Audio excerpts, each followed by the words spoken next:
Hey guys, this is Comic Uno, and today I'm doing a topic on ranking the CW shows for this season, the DC TV CW shows. Now, the reason I include the other DC shows, just to list some of the other ones I have seen. Swamp Thing, I only saw the pilot of, and honestly don't plan on seeing more of it. I didn't really like the pilot, and also the show got canceled, so I don't really plan on seeing more. Gotham, I also don't really watch the show. I've only seen the pilot, so I don't have any thoughts on that. Titans, I do think got better towards the end of the season. I'm curious to see where season 2 goes. Young Justice, I do reviews every week here for the show, so you could go check that out. And then Doom Patrol actually is like the next thing on the list DC-wise to watch. I watched the pilot and really liked it, and looking forward to binging it. I don't think I'm missing any current DC shows. Obviously, there's a lot of new ones coming out, but the rest is on the CW. So let's get started. Now, I actually just binged all these shows because I am prepping for San Diego Comic-Con, so look forward to some DC coverage. But my number 5 pick for me is Supergirl. So this is surprising because I actually feel like Supergirl is one of my favorite shows, and especially one of my favorite DC shows. So I was extremely disappointed with this season. Honestly, I think I gave it 3 stars because I do feel that I still like the characters a lot. I think the acting is really good, and even though I didn't really like the choices the characters were making, I still think it was well acted. Like, Sam Witwer was an awesome villain. I just hated his character, but I think he played it off really well. So the reason I didn't really like this is I do think some of the political aspects were a bit too on the nose this season, and I feel like that Supergirl was just so passive this season. Obviously it has a lot to do with her, of her being an alien, and her, living in the world of hiding being an alien and having a secret identity. I think would have been more interesting to play with, and honestly it only plays off of towards the end, and I feel like there was just too many storylines going on. We had Lex, we had Agent Liberty, we had Red Supergirl, which I thought was going to play off a lot bigger this season than it did. So they were just trying to juggle too much, and it just didn't work for this season. But I did like the newer characters that joined, honestly, more than maybe some of the characters that left. Like, I honestly didn't miss Winn this season, because I do think that Brainiac 5 was a better character here and played off his role better for me. I like Nia. I like the introduction of her. I'm excited to see more of her character. And also, I liked seeing Jimmy's sister and the relationship that was played off with Alex and her. And I'm interested and excited to see a supportive partner for Alex for the next season.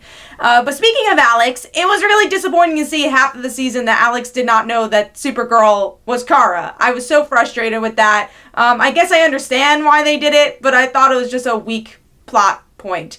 So that's where I go out of like, hey, I didn't really agree with a lot of the plot directions they went.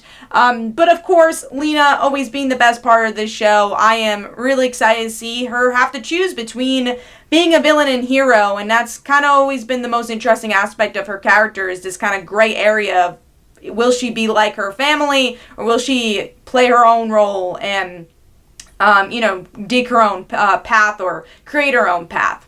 So that is number 5 for me, which is Supergirl.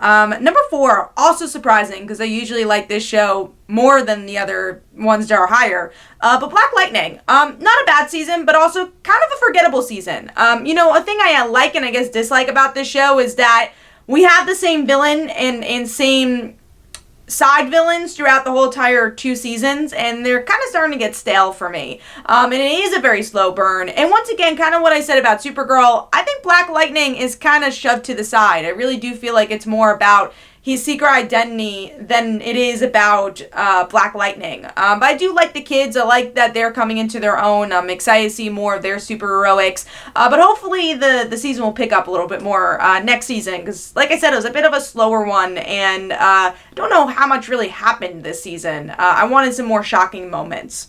But overall, I gave that 3.75 stars.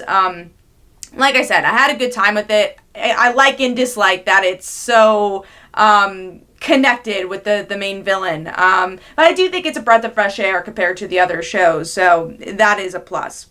Moving on to number 3, which is The Flash. I know a lot of people didn't like this season, but I actually hated last season. I think it's one of the worst CWDC seasons there are. I hated The Thinker. I just didn't like the show. But I thought this season did a better job at improving things. Do I think it is at its level as it used to be? No. Was it my favorite show to watch? Probably not. But I am giving these rankings towards what I've seen in the past with these CW shows and comparing them with each other. So that's kind of where the ratings are coming from. I'm not comparing these shows to like Killing Eve or Stranger Things, but just kind of comparing it from its past seasons with the rating scale I have.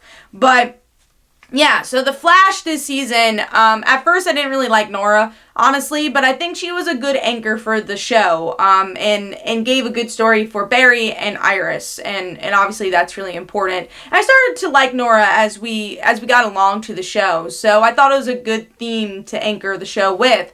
And honestly, a big improvement was Killer Frost for me. She did have a lot of episodes, and I'm glad they gave something to Caitlin. It just took, 5 years to do so, so I was very happy to see she probably had the strongest story for me overall in the season. So that is number 3. Moving on to number 2, my favorite show out of all the DC shows, and continues to be that, and that is Legends of Tomorrow. And the reason this is number 2, though, is because I do think it had a shaky second half.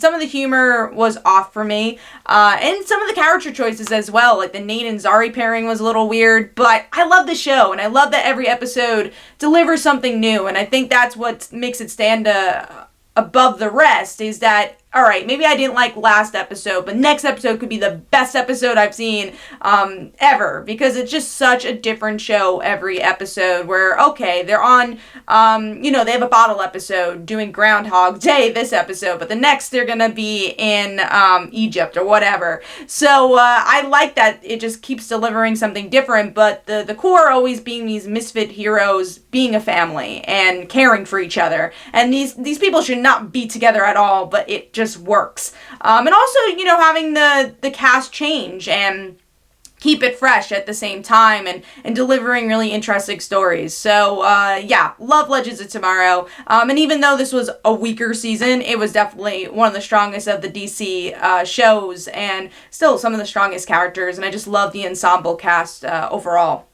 Number 1, actually is Arrow, and the reason I kept it as number 1 is because I was just so impressed with this season. I really do think it did a better job at trying to keep to the roots of Arrow, and doing something different at the same time. So structure-wise, instead of having the flashbacks, you had the flash forward, and every episode I was actually interested in the flash forward and what they were doing, and I hadn't felt that since season 2 with Deathstroke, where it actually felt needed in the narrative. So I really liked that change, and just seeing Mia and seeing William and Roy again, and then playing off Roy into the present time, and also just felt like a really cool homage and kind of almost a final bow to end the show. It really played, again, homage and celebrated what came in the past and how much development Oliver has taken.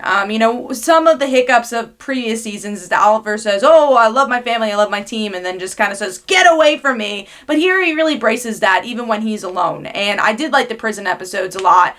Even if I didn't like the villains as much in that, I was like, I don't need to see Diaz again. But then once we get to Miko's storyline, I was like, oh, this is super interesting. It goes back to the theme of what made Arrow great, which was family, and how Oliver kind of got on this path. So I like that Miko somewhat had a similar stance of vigilantism from season 1 Oliver. So overall, I was really impressed with this season, and it gets me excited to see the show end on a high for hopefully next season. So that is my list. Let me know in the comments below, what are your favorite shows from DC TV this season, and what are you looking forward to? Hopefully you guys enjoyed. This is Comic Uno. Definitely go check out my Twitter and Facebook page. Go check out my comics like Father Like Daughter and They Call Her the Dancer. And also go check out Frontline Live, which is every Tuesday at 10 p.m. Eastern Time, where we talk comic news and all of the comics from that week and our favorite comics. So hopefully you guys enjoyed. Bye!